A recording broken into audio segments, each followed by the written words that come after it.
ये NED university में MD cat के टेस्ट हो रहे हैं 26 अक्टूबर 2025।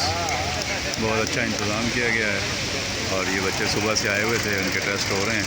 अब 1 बजे तक इनके टेस्ट होने हैं, तो ये बहुत अच्छे अंदाज में यहाँ कंडक्ट किया गया है। कराची में 2 जगह पे हो रहा है, एनईडी यूनिवर्सिटी में जहाँ पे ये हम मौजूद हैं, आप देख रहे हैं मनाजिर, और इसके अलावा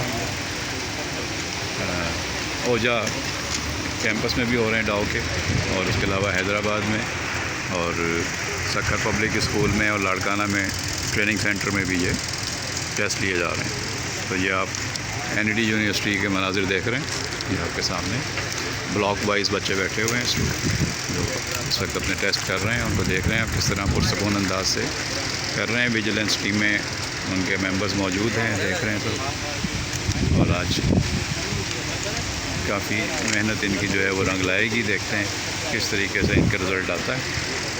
और तकरीबन डाटा दिखाइए, टोटल जो हैं वो इस वक्त हमारे सामने जो हैं वो 5200 में से 5015 स्टूडेंट यहाँ पे मौजूद हैं। वो अपना सलाहियतों का इजहार कर रहे हैं यहाँ पे, और 185 एब्सेंट बताए गए हैं।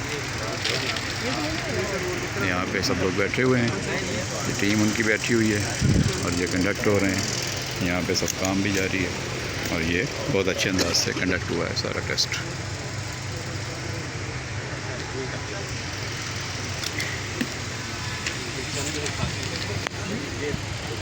काफ़ी शिकायत पहले रहती थी, इस दफ़ा उन सब शिकायत का अदाला किया गया है और इसको फुल प्रूफ बनाया गया है, पेपर लीक ना हो।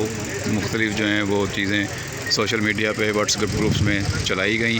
लोगों ने कोशिश की कि लोग बच्चों को गुमराह करें, कि बताया गया कि जी ये सवालनामे आ रहे हैं, ये उसके मुताबिक हैं। लेकिन vice chancellor Sukkur IBA university और सीबा टेस्टिंग के जो CEO हैं प्रोफेसर डॉक्टर आसिफ शेख साहब, उन्होंने सारी रात जागे और उन्होंने आधी रात को ही पैगाम जारी कर दिए थे कि यहाँ पे जो भी व्हाट्सएप ग्रुप से इस तरह की चीज़ें जारी की जा रही हैं वो सब फेक हैं, जाली हैं, और इस बात को यकीनी बनाया गया है कि कोई भी चीज़ यहाँ से लीक नहीं होगी। तो ये मर्द बहरान, मर्द आहन जो हैं, 1 मैन आर्मी शो जो किया है आसिफ शेख साहब ने, उनको मुबारकबाद। और उनकी क़यादत में ये बहुत उम्दगी से ये MD कैट टेस्ट जो हैं वो कंडक्ट हुए हैं। कभी कोई सोच नहीं सकता था कि इस तरह भी हो सकते हैं, लेकिन अब सोशल मीडिया पर भी तबसरे किए जा रहे हैं कि कोई आए तो बताना, कोई पूछे तो बताना कि आसिफ शेख आया था, उसको जानते हो, तो उन्होंने ये करके दिखा दिया।